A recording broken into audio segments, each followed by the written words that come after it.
Warning, this podcast contains spoilers. And cold things.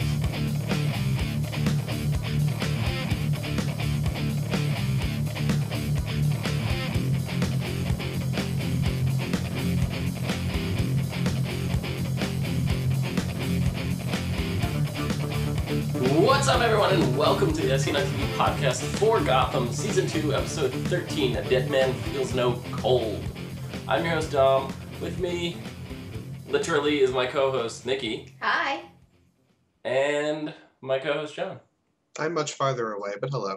You are. What do you guys think of this episode? Good. It's good. So good. I really like the, because we were talking about, like, it seems like they're going the cartoon route for Mr. Freeze, and that's almost exactly what they did. Yeah.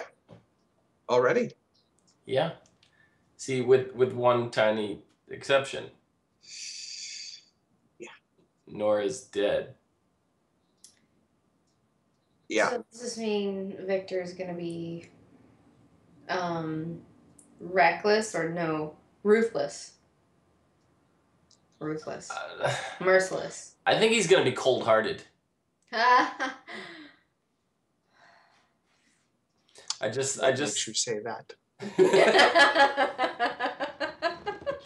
I just flipped a switch in case any of you are wondering. The puns are now on. Yeah, cold puns are totally on the table now. Yeah. So I thought, because I was like, holy shit, this changes everything. And then we saw the tanks at the end of the episode, and I was like, this changes nothing. I got because no, it does, because Nora's hand is shattered. Right? It's shattered. It's not even in one piece. It's shattered. Her face. And her face kind of caved in. A the little. other ones were shot. That's it. Yeah. Right? I guess. We saw... I was able to identify, obviously, 2 of the 4 tanks, Galavan and Jerome. Yeah. The end. Did you happen to catch the other 2? I did not. I have no idea, because I even found a screenshot of it, and I still can't. The third guy's really. missing an arm. Mm-hmm. Yeah, and one of them is it looks like it's a woman, but Yeah, like because covering the chest. Yeah, it's got like a sports bra or something on. Yeah, something like that. But it doesn't look like Fish. Yeah, because she doesn't have the right build. I have no idea who it is, though. And I don't think we've seen anyone missing an arm yet. Not that I could recall. Who does have no arm that you know of? No one is coming to mind. No idea. Not in the DC universe, anyway. No. I was thinking, like, Killer Croc, but I highly doubt there's a Marvel crossover coming in. Yeah, no. It's not Dr. Connors. Yeah, I'm not sure. So, I don't know. All I know is it gave me the chills. Yeah, because it's like, oh, good, they're not dead. They can come back, which makes me think that this is going to be how Fish comes back, at least. Maybe? She wasn't shot in the head, though. That's true. Jerome was. Yeah. Galavan, we're assuming, was. Mm-hmm. I mean, granted, yeah, she could have actually survived and somehow swam to shore with a gunshot wound in the middle of the harbor. Yeah, so, I don't know. Well, because I'm confused about who that person was inside the Frosty room before Mr. Freeze got there, and I was like, is that supposed to be Fish, or... I don't know what's going on. Yeah, I'm not sure. There's a lot going on in Indian Hill. We saw, like, Hugo Strange this episode helping Victor go through Arkham Asylum. Like, he's unlocking doors, and he's like, here's keys to an escape vehicle. Just leave me 1 vial of your serum. It's like, clearly Hugo's got some plans of his own. Mm-hmm. Oh, yeah. What they are, I don't exactly know. But we know in other tellings he tries to control the weather and stuff like that. So maybe that's something to do with his plans. Who knows? I mean, it could be anything at this point. He's, I mean, right now it seems like he's content to continue his experiments on people to make, make them something other than human. Yeah. So. Now, let me ask you really quick, John. Have you ever seen Warehouse 13? I mean, I think an episode here or there. The Mrs. Peacock in this, or Peabody rather, Mrs. Peabody in this episode, reminded me of, you would know, the Regent lady in Warehouse 13. Okay. She's just like super creepy. You don't know anything about her. Like on Warehouse. Shows up out of nowhere. Yeah, Warehouse 13. She just appears out of nowhere and disappears out of nowhere. Like without you, like you'd be talking to her, and then you're in like a closed room, and she just vanishes. Yeah. So it's just like this lady is giving me very similar vibes. I mean, she hasn't done any mystical, magical hocus pocus yet, but very, very similar kind of way that the actresses are portraying the character. I don't know, I get a weird vibe from that. She's super creepy. She is. She is. And I don't know. I like Apparently, her. Say Robin Lord Taylor. Yeah, Mrs. Frederick, as Phil says. Yeah. He tweeted that he was supposed to bite one of the orderly's ears off. Oh. He didn't get the chance to do that. They took it out of the show. But during that scene, when he was thrashing in the chair, he was supposed to rip one of the orderly's ears off with his teeth. So we missed that. But the reason I said it is because I'm just curious, like what her nonplussed reaction would have been of just like, very good. Just zap him some more. Yeah. Well, he's really enjoying the shock treatment therapy. Oh, he's loving it. Duck. I mean, him and Jim had some lovely words over it. Jim doesn't believe him. He thinks this is normal therapy he's going through. I mean, maybe Jim doesn't, but I think Harvey's starting to notice something, because you notice how he took an extra long look at that Duck Duck Goose game. Yeah. I think Harvey's what's going on? I don't think Jim's even thinking like a normal human being right now, because he's got way too much in his mind. Right. So, but I think Harvey was like, "What the balls is going on in here? Something's not right." Look at the way him and Lee, I couldn't think of her name for a second. Jim and Lee were arguing at the end of the episode. I know what happened with Gallivan. You're lying to me. This whole thing with Nora, this is ridiculous. You shouldn't have done this. He's like, this wasn't my idea. They're just like, I almost, don't hit me. I miss Barbara at this point. Oh. I thought she looked like an angel in bed. She looked very, very peaceful. Mm-hmm. She looked fine. I would rather have Barbara than Lee at this point. I never liked Lee from the beginning. Not as much as I disliked Barbara, but I didn't like Lee. So, okay. I mean, to be fair, I don't think she's necessarily wrong about Jim. She's not. I mean, she's not. And unfortunately, she's also carrying his child. Mm-hmm. So, right. And even if she, she they're kind of not together by choice anymore. Right. I don't think. I think this would have been over a little while ago if that wasn't the case. But, and she didn't, the funny thing was she didn't even care that he killed Gallivan. She didn't care. She was she really just cared that he was lying to her and was clearly not even being honest with himself. And I don't think that's, and he couldn't even handle that. He couldn't even admit that to himself. And that's really sad because he's repressing a lot of shit and it's making him an asshole. Basically, he's becoming more impulsive and just genuinely stupid. Jim's just getting more and more unlikable for me as this is going on. Yeah. Well, you know what? I can say the same thing about Bruce. Oh, please. He's much younger. He's not experienced. He's not an adult. But also, he's not... Bruce is going through something completely different, though. He's going through the trauma of his parents murdered, and he wants revenge. Dude, He's so I hate to say this. I hate to revenge-stricken. say this though, but think of this in the term of like somebody went after your daughter, right? And would you not go to the ends of the earth to avenge her? Like, you wouldn't be in your right mind either. He's a 12-year-old kid, you know, who lost his parents. The one thing in his life that was, you know, meant anything to him. Mm-hmm. So you got to look at it from that point of view.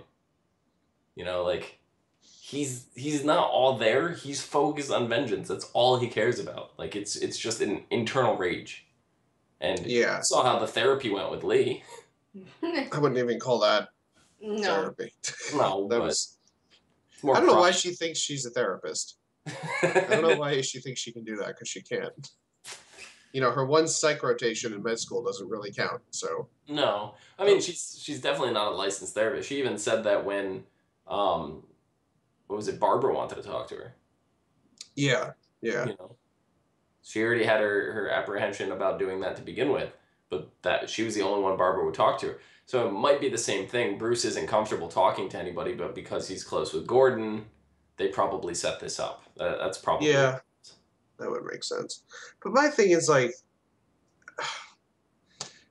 get comfortable, because that takes more courage to do than trying to get a gun. You know what I mean? And going on this murder rampage. Because, you know, instead of facing it, he's just like, well, if I kill him, I'll feel better. No, you won't. You'll feel better for about 2 seconds, and then it's going to pass, and you're going to wonder why you just did that. Mm-hmm. And instead of just fucking deal with it. That's the summation of this show. Just fucking deal with it. Deal with the fact that your wife is dying. Deal with the fact that you are a fucking murderer, not a detective.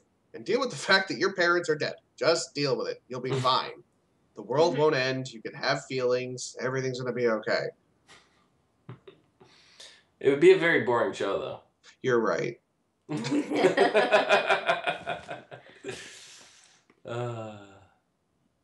So, yeah, I don't know, but we're kind of seeing this duality with Bruce already.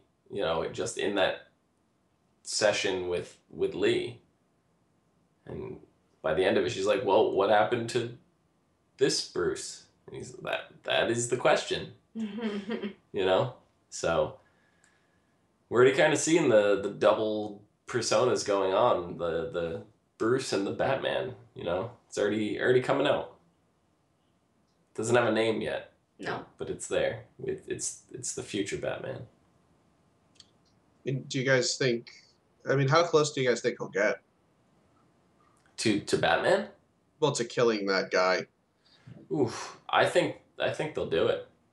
Yeah. But I think I don't like the picture that they showed does not look like the guy in season 1. The first episode. The guy was like, to me, like, from my recollection, granted, I haven't gone back now. Like, I'm just recollection from the very first time we saw it. Reminded me almost of, like, a Joe Pesci type build. Yeah, stockier.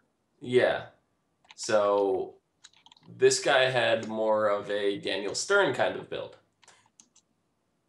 Okay, yeah. Just from the pictures they showed. So, what it comes down to is they should be looking for Macaulay Culkin. Sure. Okay. Why not? No, but I can understand why, you know, they couldn't find anything on M. Malone, because Patrick Malone, when it was actually matches Malone, you know, went by his nickname. But I want to know, where do you think Alfred got his intel from? He definitely didn't get it from Gordon. I mean, he said I pulled strings and blah, blah, blah. It's like, at the police station. I was like, okay. I mean... Well, Bruce questioned him. He said, why didn't you go to Gordon? He goes, no, we're not involving him. So No. I mean... he went elsewhere. I'm thinking maybe it's like a military buddy. Maybe he had some, like, friends from that. It's the only thing I could think of.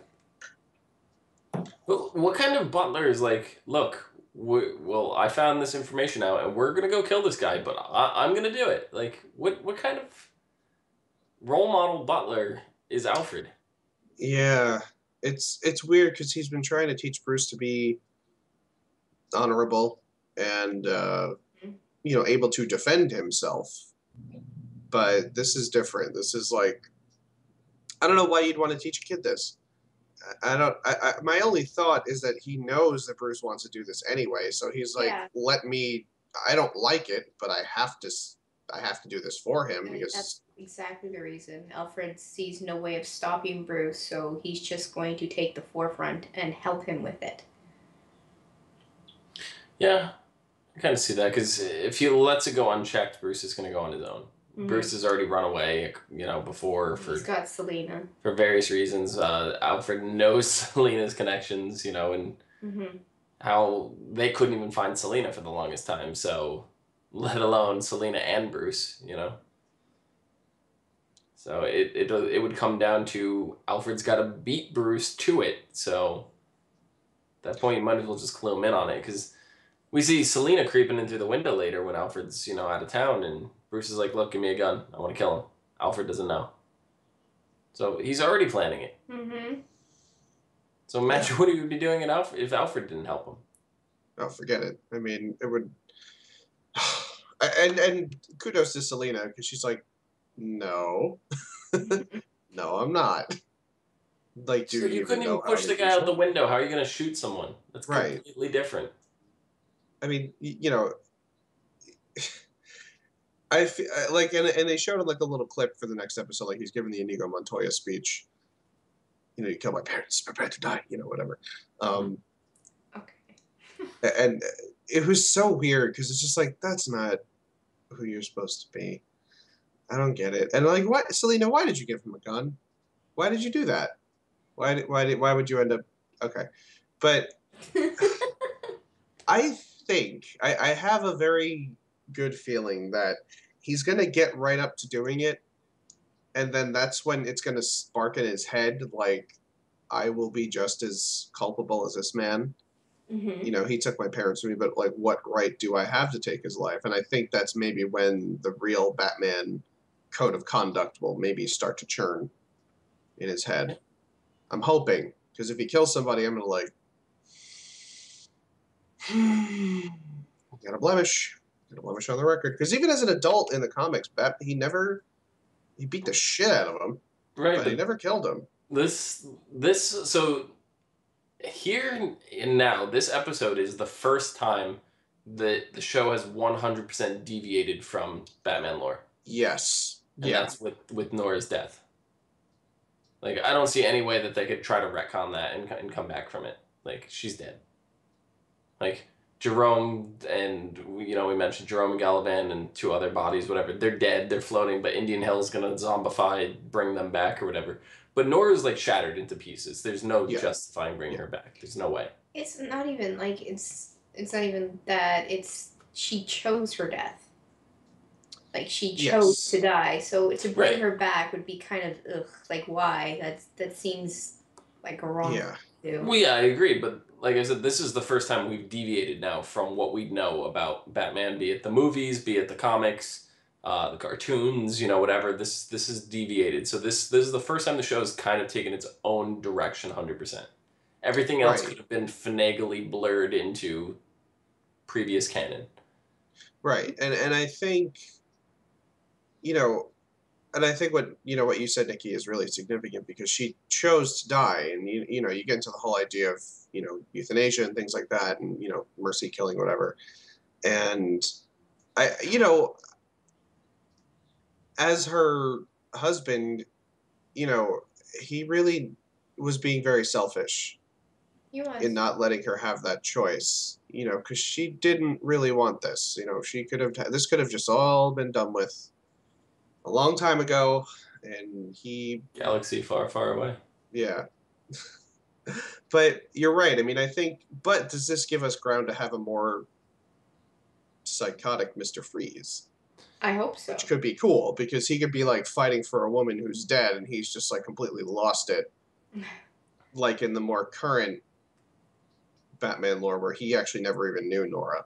Right. Which is like, even funnier. But it would be really cool to like if he still had like he developed this like obsession with her, even though she's truly gone and truly wanted to die, and then like that's what Batman eventually finds out, and then we go from there. Right. That could be really fun. Yeah. So, but if Bruce kills someone, I don't think that's the end of like I don't necessarily think it's a bad thing. It'll bring us in a very different direction for Batman.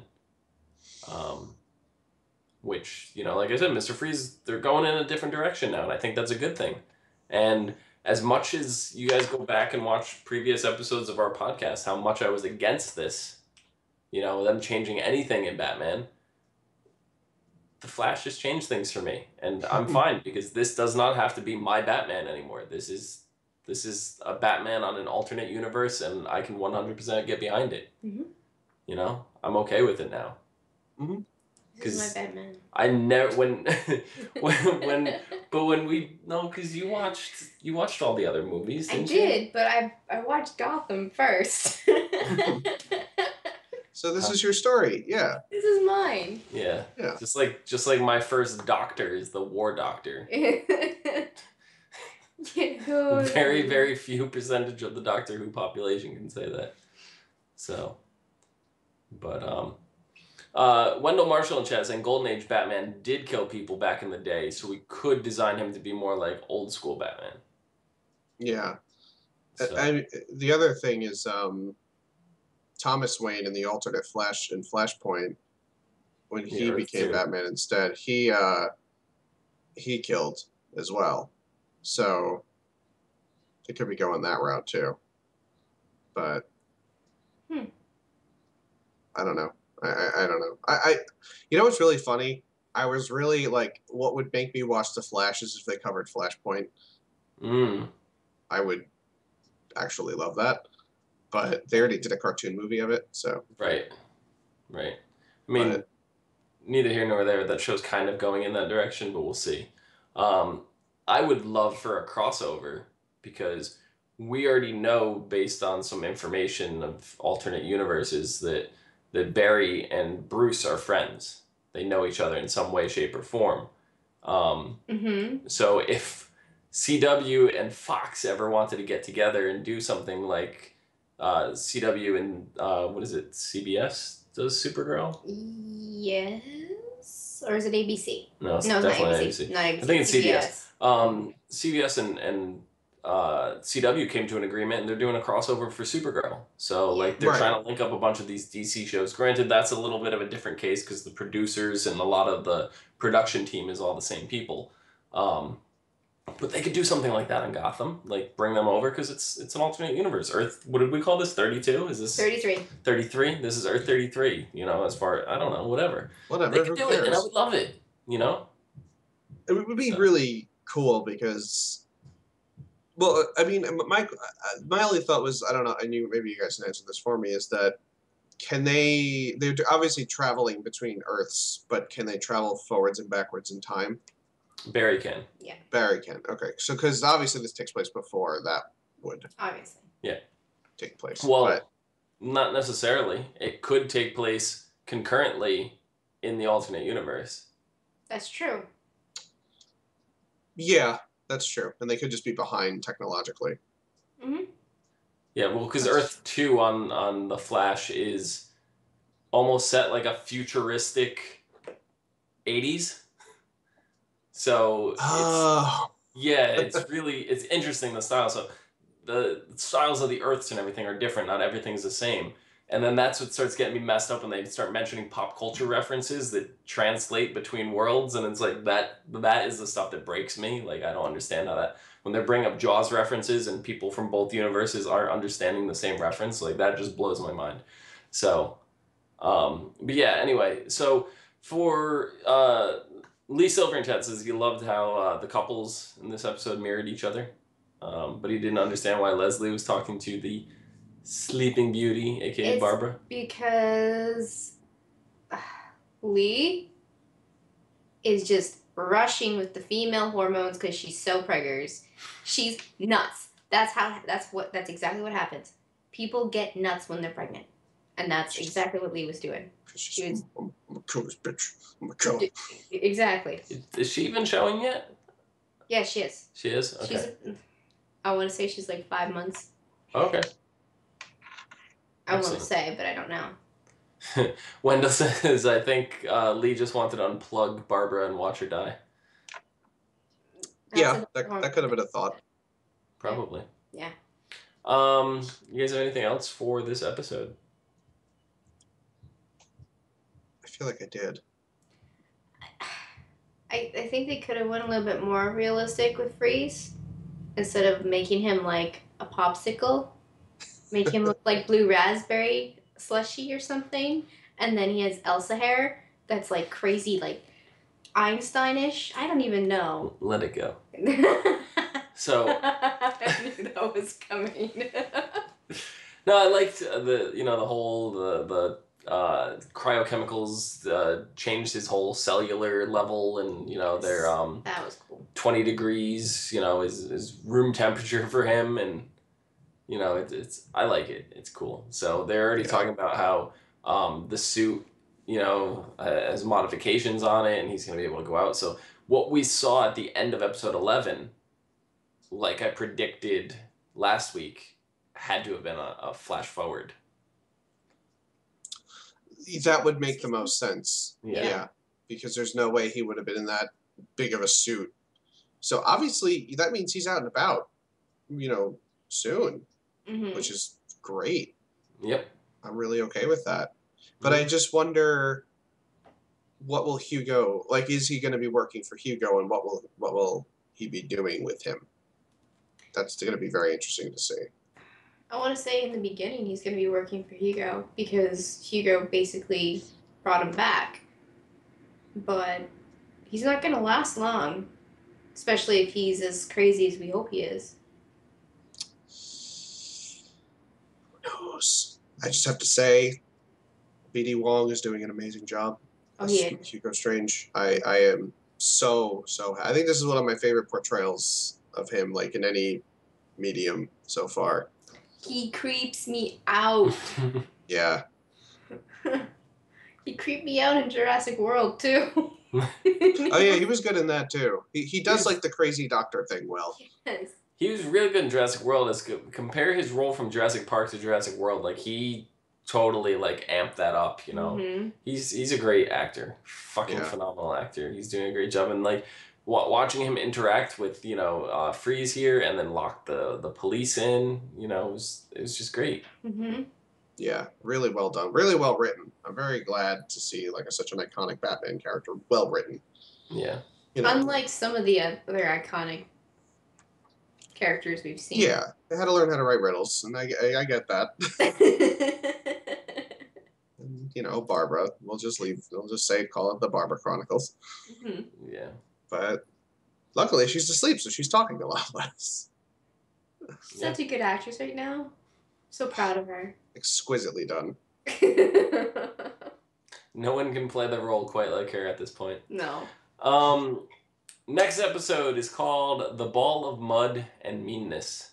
Alfred and Selena help Bruce on his quest to find his parents' killer. Matches Malone. Guest star Michael Bowen. Meanwhile, Gordon follows up with Edward Nygma on Kristen Kringle's whereabouts, and Hugo Strange continues his treatment to reduce Penguin's aggression. So, yeah, we didn't see any of Nygma this episode. Nope. I thought we did, then I realized it was one of those stupid commercial things they're having in between in the episode breaks, but I don't know. Yeah, I'm okay with them giving characters breaks. Yeah. Like they've been kind of doing. So we Yeah. got Bruce, lost Nygma. Okay. Perfect. It's all good. Yeah. All right, so I think that about does it. Nikki, where can the people find you? They can find me on Twitter at LadyVenom24, LadyVenom24. Excellent. John, where can the people find you? You can find me not on that couch at No More No More on Twitter. There's room. There's I room. see. I wish. I know. Great. You can find me up above, which I don't get to say very often, at Phenomenon. PhenomedOM. You can also find all of us and more on Facebook, Gmail, G+, Twitter, and right here on YouTube at /ASOTV podcast for some more podcasts for some of your favorite TV shows, games, and movies. Till next week. See you guys later. Toodles. Bye.